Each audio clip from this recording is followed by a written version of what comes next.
Hi everyone, and welcome back to the Maverick Musings podcast hosted by me, Rick. We're now on episode 6, which I've called Another Brick in the Wall. And for all you music fans out there, yes, that is a Pink Floyd reference.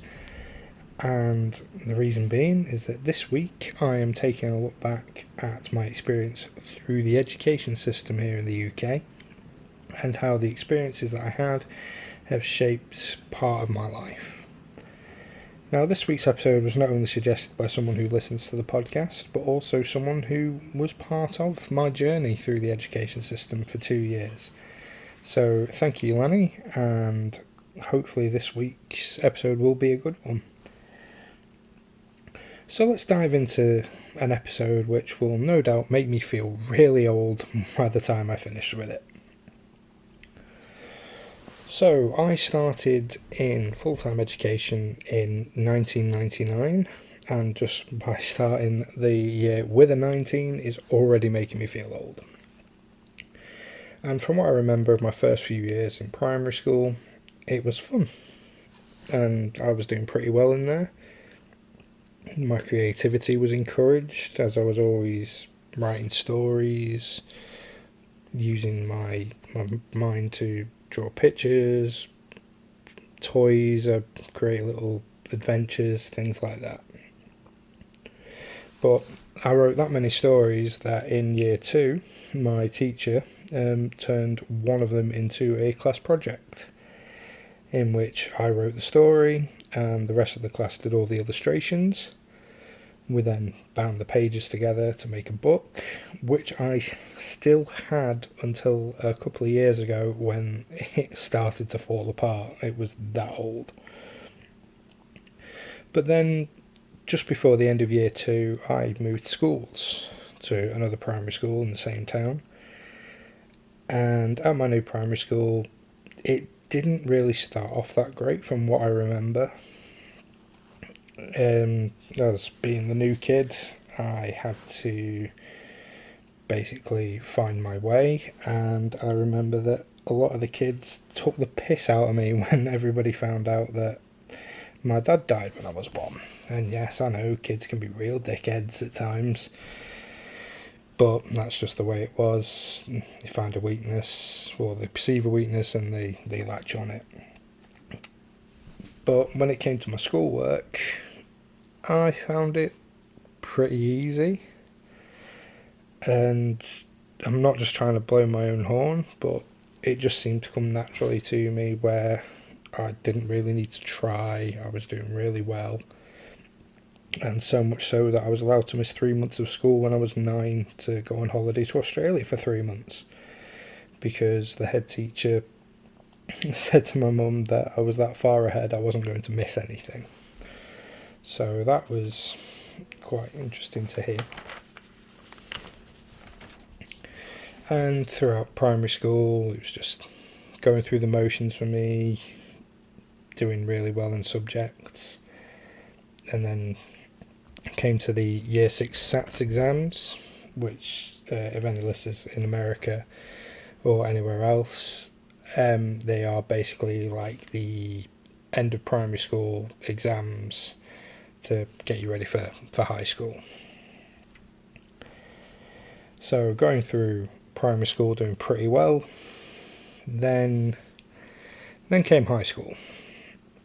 And it's in high school where things really started to change for me in terms of how I felt education was going for me. So from the beginning, when I started, I actually started 2 weeks after everyone else, because at a house party at a friend's house who I'd known all my life, I fell down a flight of his stairs and nearly ended up paralysed from the neck down. So I was in hospital and then at home recovering, and luckily I didn't damage anything. All I did was severely bruise my neck, which I was very, very lucky. But I started a bit later than everyone else, so I was playing catch up from the beginning. None of the teachers knew who I were. There was a lot of new faces, but there were still some people that I knew who had gone through primary school with, so it was a bit of an easier transition. But from the beginning of the lessons, it felt like it was nothing but, you better start taking this seriously or else, from the teacher's point of view. And that's when I instantly switched off. It was very much you do as I say, doesn't matter what you think, and I didn't respond well to that. And so with how the lessons were structured and how I was being taught by the different teachers and the different subjects, I suddenly became really bored during lessons.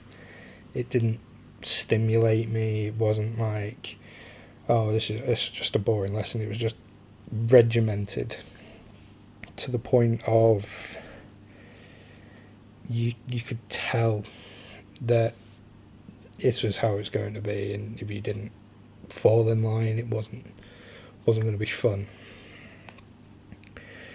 So the only lesson that I actually enjoyed really during my 5 years at high school was drama, and that's because I found it as an excuse just to fuck about for a couple of hours a week. It's where I got to express some creativity. It's where I got to be me for a bit. And every year there was a school report from every teacher who I had, and there was a running theme throughout these school reports, which every time I've seen them I've laughed at, because they all pretty much said Rick gets easily distracted and needs to stop helping other people so much and focus on the lesson, which to me summed up high school, because I felt that most of the teachers really weren't interested in doing anything but sticking to the lesson plan. So in other words, it was read from the textbooks, read off the board, and then do work. And they felt like they couldn't be bothered when students were struggling. They couldn't be bothered to help. It was like we were interfering with what they had planned, which is why I constantly got told to stop helping people, because I knew quite a bit, and people could see that I was breezing through. They were asking me for help, which the teachers weren't giving them.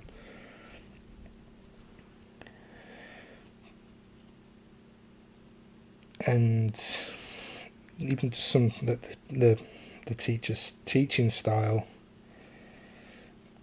like just how regimented they were, the inability to engage, or the reluctance to engage. This is another reason why I lost interest, and quite a lot of the times I was looking out the window to see what was going on, or doing doodles or silly things to amuse myself. And this was also during the time when MP3 players were coming out. So quite a lot of the time I was sat in a lesson with one headphone in, listening to music, when I should have been working, because I was that switched off and disengaged with the lessons that I listened to music, and nobody really noticed. But I must say as well that during high school that not all the teachers were like this. I had probably 5 that actually cared about our education and that actually engaged with students. And so they were, if I remember rightly, 2 science teachers, 2 of my drama teachers, and 1 history teacher. And because of how they interacted with me, as well as the rest of my classes, I respected them a lot for it, and I still do to this day. And when I occasionally, even though it's becoming more rare, visit my hometown, And if I bump into them, if they're still there, or if I bump into them anywhere, I still call them sir or miss. It's not Mr. such and such, or Miss such and such, or Mrs. such and such. I give them the respect that I always did. And when it came to my GCSEs, the joys of having to pick the lessons I wanted to do my exams in was pretty easy for me, because I pretty much stuck to what I knew.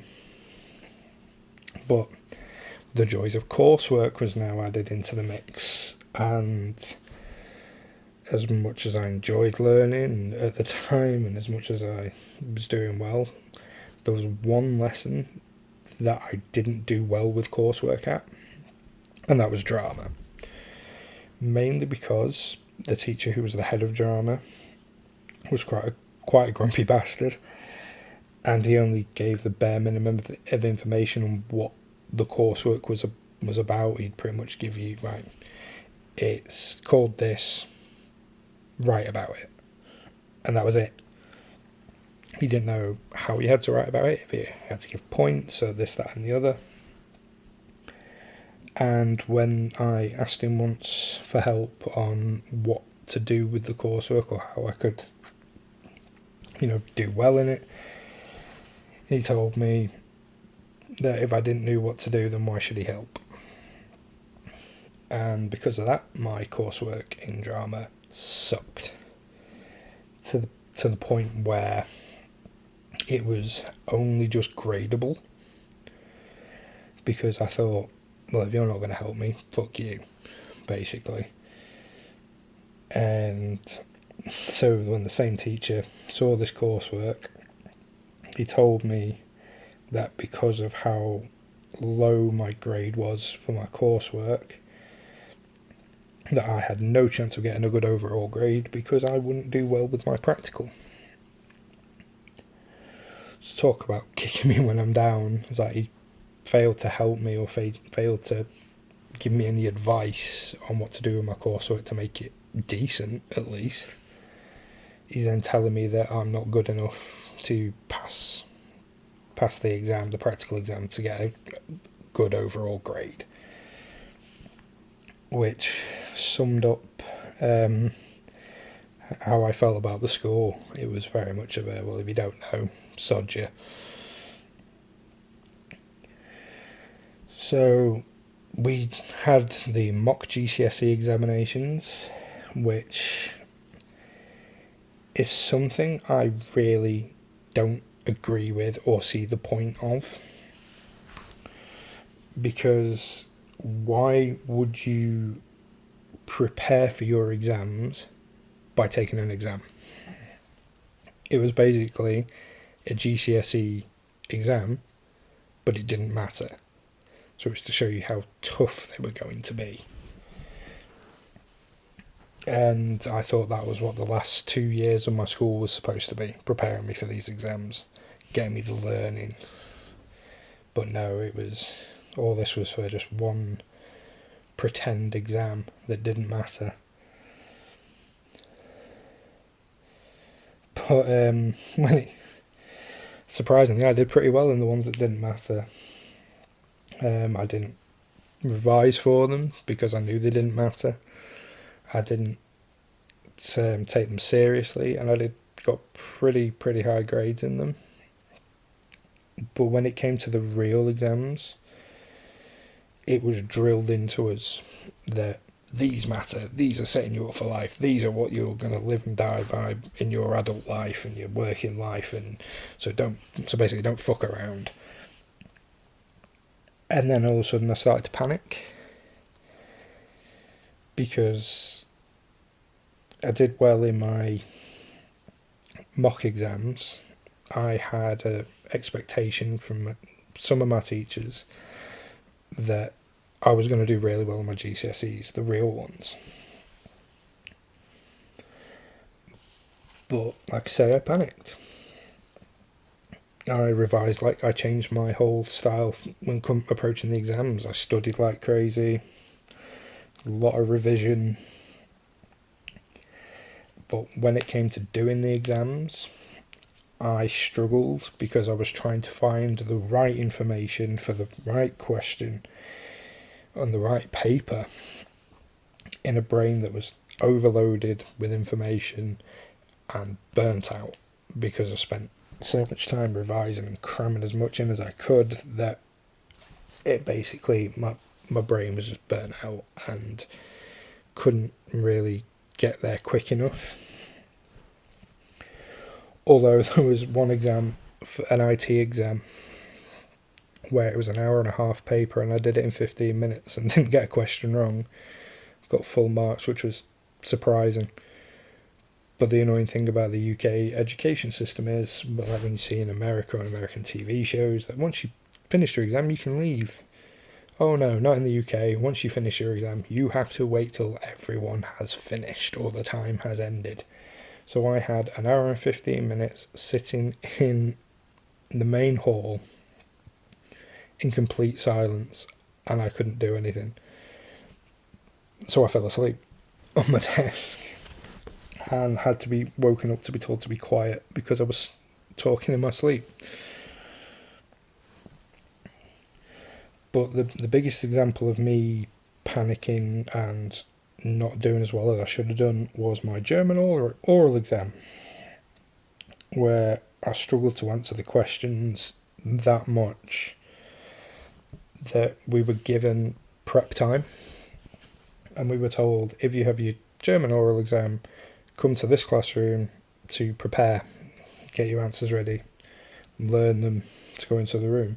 What they didn't tell us was that if you had your exam in the morning, to come in the morning, and if you had your exam in the afternoon, you come in the afternoon. I was there from after registration until my exam, which was at 20 to 3. So I spent all day in that prep room. And when it came to my turn, I sat in front of the teacher who was recording the exam to send to the examiner.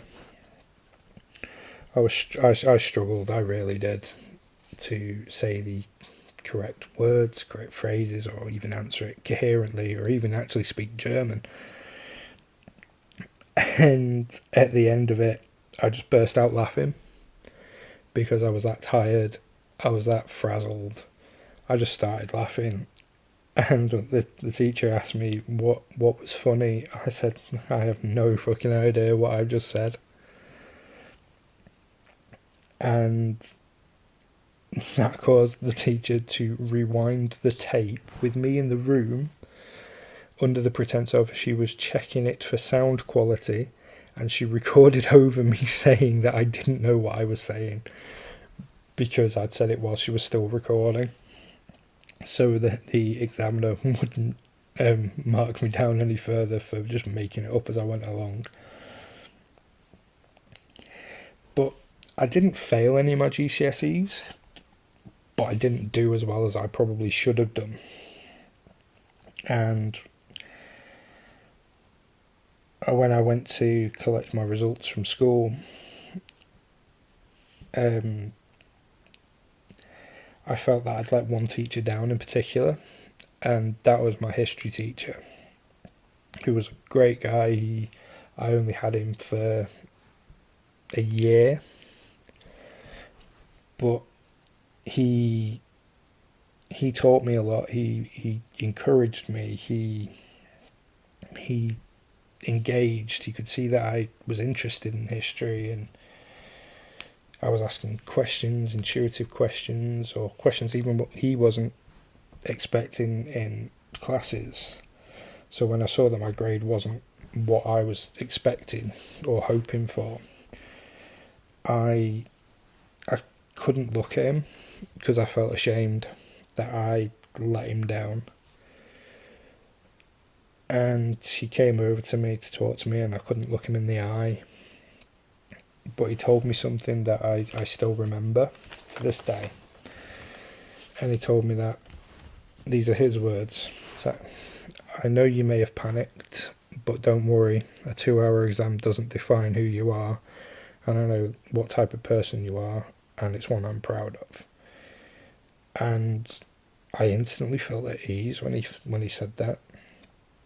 but I still can't believe that he said that to me, because it's something he didn't have to say. He didn't have to tell me. He showed interest in me, and he could see that it was a blip and that's not who I was. And even though I didn't do as well as I should have done or could have done, he wasn't upset, he wasn't angry or anything. He was like, well, you tried, but I know you can do better, and don't worry about it. But on results day, there was only one grade that I actually cared about seeing, and not surprisingly, given what I've been saying, it was my drama result, because of what was said to me by the head of drama. Now, he was expecting me to fail, and basically told me as much that I was going to fail, and I passed, and it was one of the highest grades I got in my GCSEs. I went from a G grade in my coursework to a C grade overall because I got an A star in my performance, and I walked right up to the head of drama, shoved my result in his face, and I said, I did this with no help from you. Don't you dare take any credit for what I have done. And he didn't even move. He didn't even say anything to me. He just shrugged. And I was like, that sums up how you felt. And then I left. High school was done.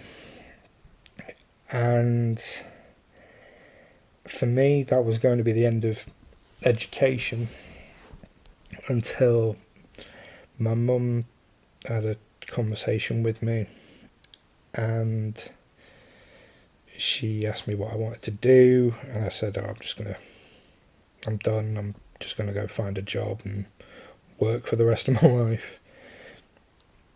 And then while we were chatting, she talked me into going to a college open day, because she went to college. She said she enjoyed it. It was a better atmosphere, it's more relaxed, you'd be doing just one thing that you want to do. And we talked about my love of TV and film, and how I'd always, liked the behind the scenes thing, the production side as well. We went to a college, and there was a course that she thought I'd like, which was a film and TV production course. We went, I registered my interest and applied for the course, and I got accepted. But there was still some doubts in my mind when I started college, because of my experience at high school with how the teachers were, because how the lessons were structured, that I was going to just give it maybe a couple of weeks, and if I didn't enjoy it, I was going to leave. However,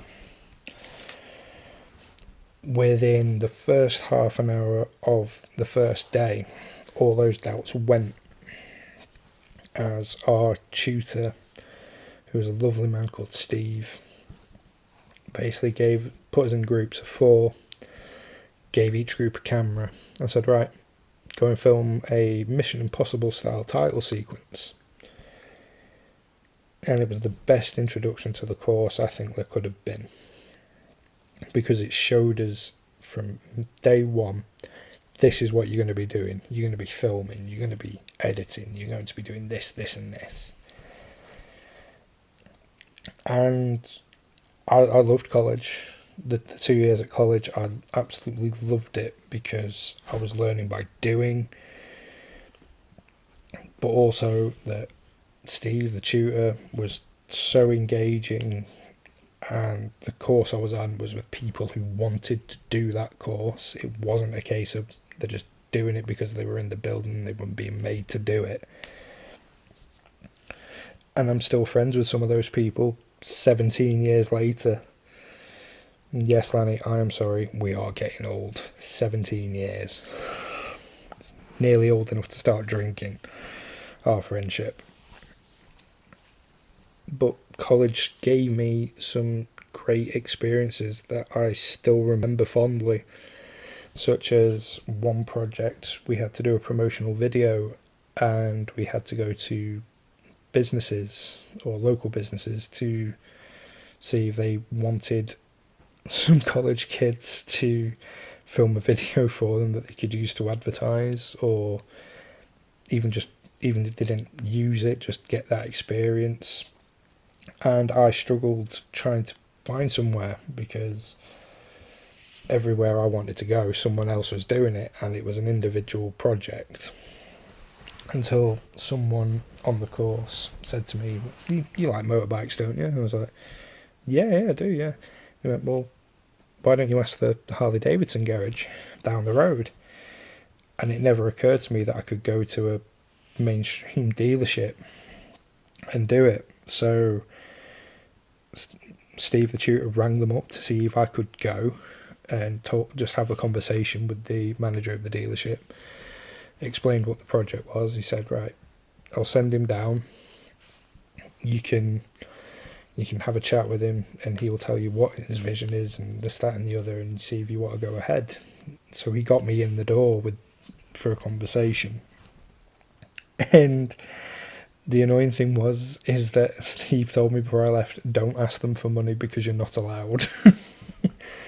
So I got there, I spoke to the manager. He said, right, how much is it going to cost me? I said, right, I can't ask for money. I'm not allowed to ask you.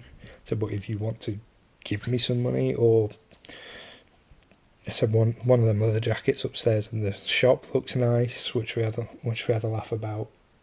But we came with a deal where they had their own on-site catering. So I got free food for the 2 days that I was going to film there.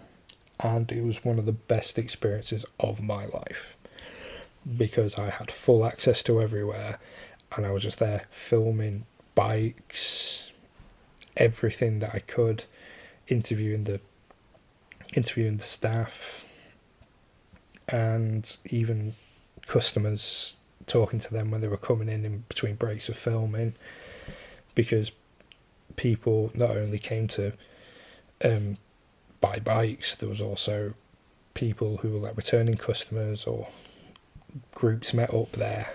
They put on events for them or put things on for them. And it gave me my passion back, and it drove me to want to make a career in TV and film, in the production side of it, and it made me want to go to university. So after 2 years of college, that was the aim. Pass my course and try and get into uni. Now, I passed my course. I passed it very well. I got a triple distinction in the BTEC, which was pretty surprising for me, as I didn't think I was doing that good. But then the drive to go to university is when things took a downward turn again for me.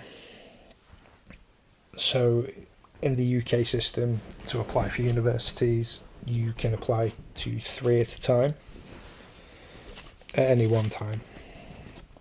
So I chose ones that were pretty much the furthest away I could get from home as I could. So I instantly started making mistakes in my choices for university. Now, part of our last college year, was to make a portfolio and a show reel of everything we'd done in the 2 years of college to show to universities to help with the interviews. The first university I went to was in Wales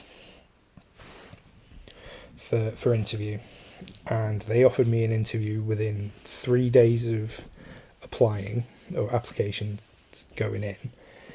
And so I had 1 day to make a portfolio and a show reel, which should have taken a lot longer. but I managed to get it done because I literally spent all day doing it. And so I got there, we were sent into a big lecture theatre to be told about the course, and the chat didn't go that great. The introduction to the course didn't go that great, but I thought, maybe, I've got higher expectations because of the experiences I've had at college. And so came to the interview, where I was sat in a room with two of the members of staff, and they put my show reel in the DVD player on the TV, which was next to the desk we were sat at, facing towards the wall. And they opened my portfolio and proceeded to ignore them both and just told me that I'm going to learn so much on the course that, this is going to be. And I asked them one question in the 10 minutes of talking that they did. And I asked if anyone on the teaching staff had any practical experience or any industry experience, to which I got told no.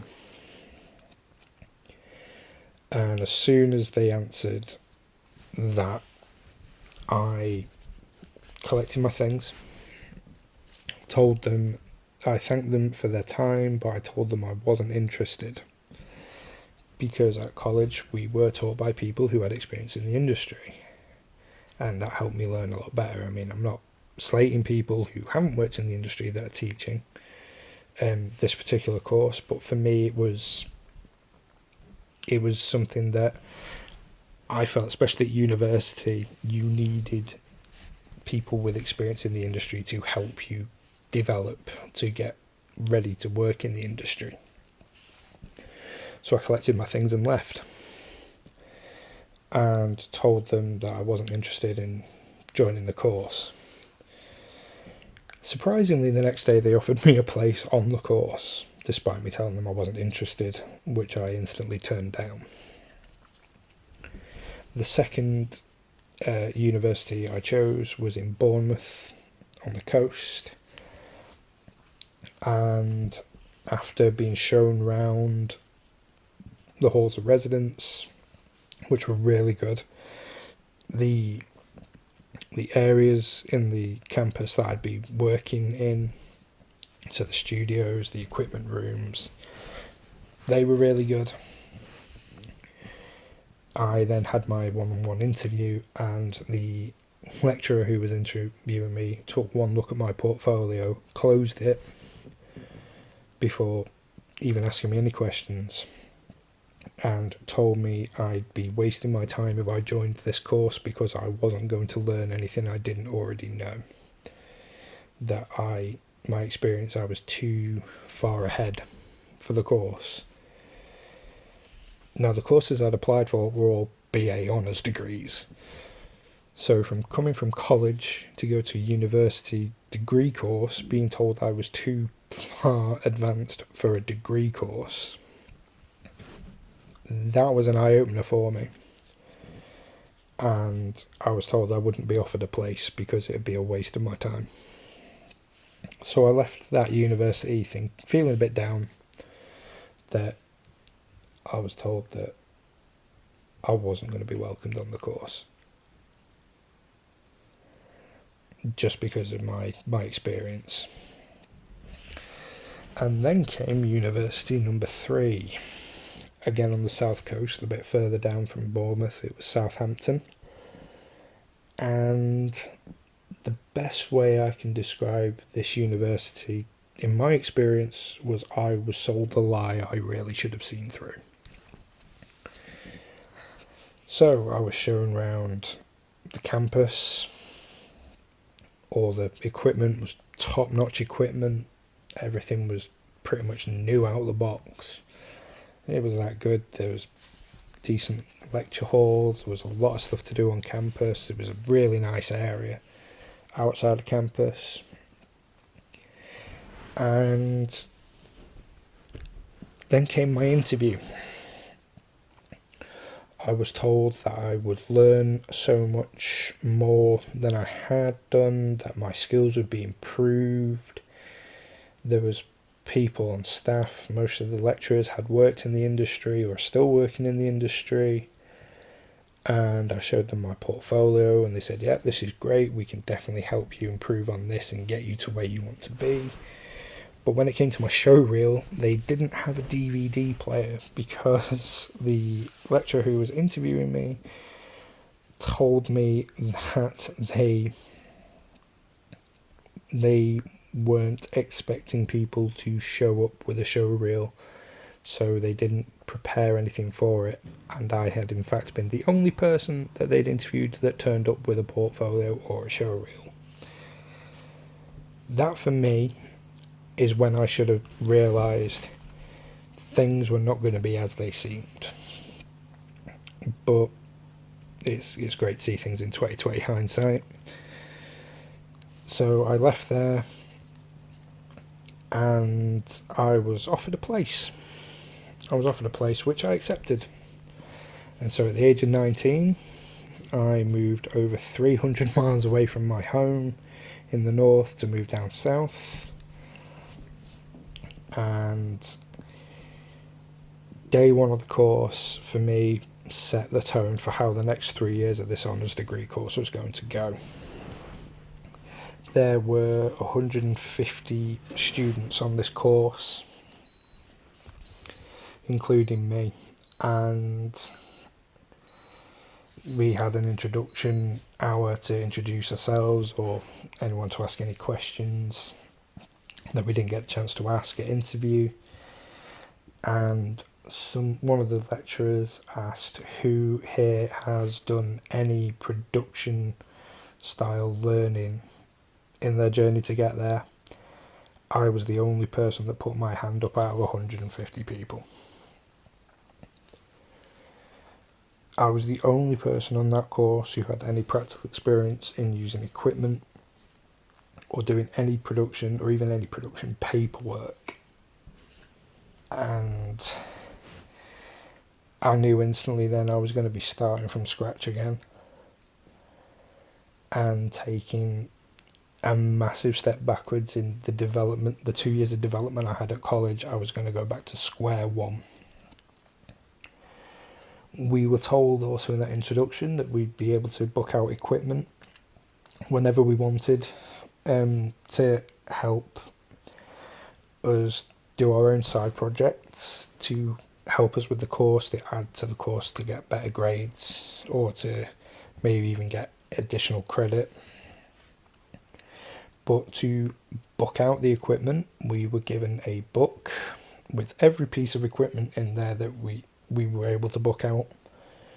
But each picture had a line under it needed for a tutor's signature to show the person who was in the equipment room that we had been signed off, that we had been taught how to use that piece of equipment correctly. Fair enough, it's expensive equipment. But from production side, I had used everything in this book. A lot. From day one at college, I used stuff. And when I saw that I had to be taught how to use the pole of a boom mic before the before the microphone clip was attached to this pole, I thought they were taking the piss, and I was like, I really have to be taught how to use a fucking pole, how to hold essentially a stick. I have to have someone sign a piece of paper to say Rick knows how to hold a piece of metal. So that was a bit of a kick in the bollocks. And the classes were not much better. I had to show a tutor in a technologies class how to turn something on from standby because they couldn't figure it out. And this was a technologies tutor who was teaching us how to use equipment, and I had to show him how to take something off standby. I then upset the editing tutor in the first editing class, because in the introduction she asked, "Oh, who's used this software? Put your hand up." A few people put their hand up, including me, and I had my hand up for every piece of editing software she named. She was like, "Oh, Rick, you must really love editing." And I said, "No, I can't stand it because I don't have the patience for it." And she took that as me insulting her job, which I wasn't. I was just saying I have used all these things, but it's not for me because I'm not patient enough to sit there for hour on end editing to look at the minutest difference in shots. But when it came to actually the first practical editing lesson that we had, where we got to edit some footage, we were all given the same footage. So it was divided into about 40 of us, all given the same footage and told to make a trailer, and it was for a boat race. We all had the same footage, and I angered the tutor because I asked for mine to be put on last, to which she asked why, and I said because I have used all the editing software, because I'm the only one on the course who has any practical experience. Do you think that if mine went on first, that everyone after me would be happy to see theirs afterwards? Which she understood, but that's not what angered her. Everyone, had decent-ish edits from the footage that we were given, and we were allowed to put music over it, and everyone took it really seriously and put serious music on it. Not me. I pretty much took all the big jumps over waves and put the Hawaii 5-0 theme tune on over it because I didn't take it seriously. And I edited it all. We had 2 hours to make this edit, and I did it in 15 minutes. And that really angered her because she knew that I wasn't taking it seriously. But for me, the final nail in the coffin for university was the live TV project, where we had a 6-week project in the TV studio to create a sort of late night student type show. And I was assigned by everyone to be the director because I again had done a live TV project at college, and because our college campus had a TV studio there and had a dedicated uni course just for live TV. We got to use it a lot. So I was given that role by everybody because I knew what I was doing, basically. However, everyone else wanted the tutor to be involved in the in front of camera side, so like to be a guest on the show. So because of this, the tutor basically only focused on his part of being in front of the camera. So I ended up spending 6 weeks showing everybody how to use their bit of equipment. I went to everybody, showed the camera operators how to move the cameras properly, how to focus, how to zoom, what this button does, what that button does. I had to show the visual editors what to do. I had to show the sound people what to do. I'd even the auto cue. I had to show them how to use that. And it was something I was criticised for by the tutor and the technician because they didn't see me in the director's chair. I was everywhere else. They said I wasn't doing anything or appearing not to do anything. But no, I was just doing their job. I also sacked the girl who was the floor manager because while she was on headset to me talking, she wasn't giving my directions to anyone when I was in the director's chair to say, right, we need to run through this, we need to run through that. She wasn't telling anyone. And she thought she was getting away with it until I told her that I'd been watching her on the screens in the gallery because the cameras were always on. So it wasn't going particularly well for me, and I was getting stressed, and I was getting grumpy, and thinking, why am I bothering? But then came the day of recording. I came in with a fresh mind, thinking, right, I've taught everybody what they need to know. All we got to do is record it, make sure everything goes well. Job's done. But then it started off by three lads who hadn't even bothered to show up for any of the 6 weeks leading up to it, walking through the door expecting to just walk in so they'd get a grade for doing the project. And I came out of the gallery, went up to them and basically told them to fuck off, as why should they be rewarded for turning up on the last day for when everyone else had put the work in. Something that I felt strongly about. It's like, we put all this work in, why should you take the credit for something you haven't even bothered to do? And that is something me and the tutor argued about, because he saw me as interfering with their education, and I turned to him and said, well, if you just want to give people grades just for turning up, then why are we even doing a fucking project?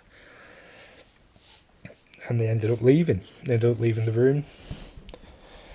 And so we got ready for the recording, and that really didn't go well for me in the director's chair, because people then decided in the gallery just to start pissing about, because different people had different things to do at different stages. In between, they were pissing about, shouting, talking loudly, mucking about. I couldn't concentrate on what I was meant to be doing, and it really, really pissed me off, to such an extent that when it came to the ad break in the show, we had to actually show an advert. You could hear me shouting at the video guys because they hadn't got the advert ready, and I'd counted them down just to get it prepared, it's ready to play at the right time. And now, galleries are supposed to be soundproof. You can hear me on the recording, I think it is still somewhere on YouTube somewhere, you can hear me shouting through the wall at the top of my voice to the video guys, play the fucking advert, you useless bastards. And then, literally, as soon as I finished what I was shouting, the advert popped up. So that was fun for me. And when the recording had finished, the tutor sat us all down in the studio and told us that we did brilliantly, and that, you know, it went really well, and that I did a very good job, and the technician said I did a very good job, seeing as I hadn't done anything for 6 weeks. And they went around asking everyone what they thought, how they felt they did, and they came to me and they said, what do you think, director? How do you think it went? And I just went, you really don't want to fucking know what I think. And I got up and walked out. I was livid, because I felt like I was not in a room or a situation where people were taking it seriously, or that it felt like a lot of the people were on there just because it felt like an easy course and they didn't have to try. And this was something I wanted to do for a career, and they were fucking about and annoying me, and I didn't want them dragging me down with it. So by this point, I'd only been there for 6 months into the 3-year degree course, and after going home for Christmas, my mum asked me, whenever my mum asked me how uni was going, I didn't really talk about it, because I had nothing nice to say. I was just like, yeah, it's alright. She was like, oh, what are you doing? No, I'm just doing stuff. I never really talked about it, so she could tell my interest, my desire to do it had pretty much gone. And when I came back from that little break at Christmas, I knew I was done. And everything hit me, from like choosing a university that got me on the course through lying to me in terms of industry experience, tutors, to being able to improve my skills. And it was like I got sold the course that I got told I was too advanced for. And when I spoke to the head of the course and said, right, what happens at the end of this course? What will I be doing? Talk me through it. Everything he told me was stuff I'd already done at college in 2 years, and only got a BTEC out of it. I'd be going over stuff I'd already done for an extra year to reach the outcome where I was at the start of the course with the knowledge that I had. And I wasn't willing to pay £9,000 a year. That was £9,000 a year at the time.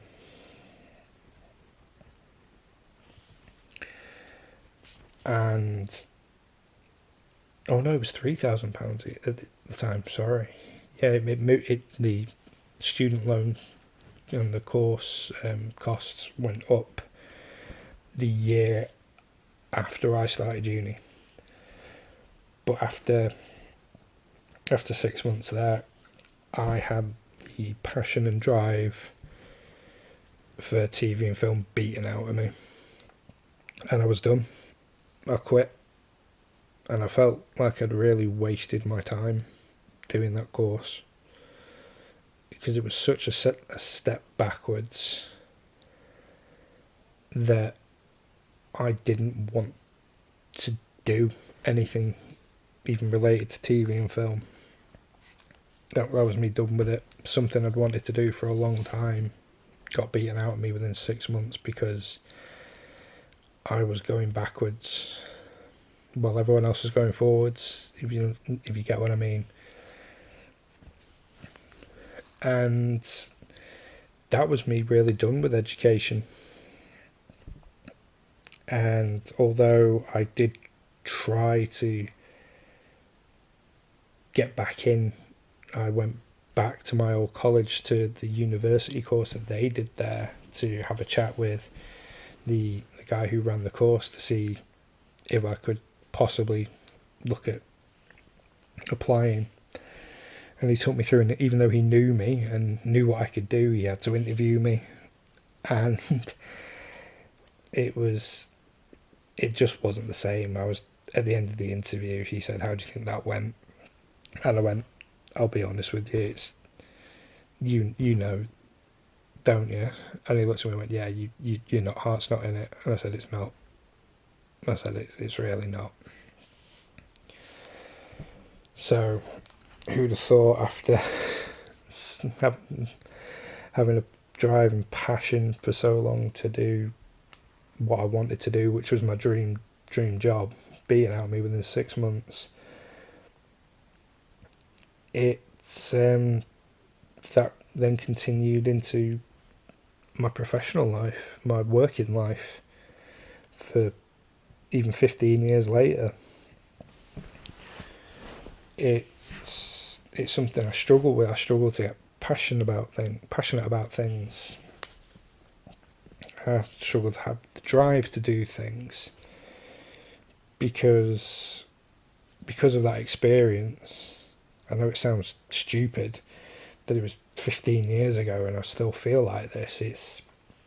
I have this attitude now that once I've had enough of something, or once something has got to the point where I feel that they're taking the piss or this isn't right, like with jobs, I've got to the point where I'm not being taught things in training.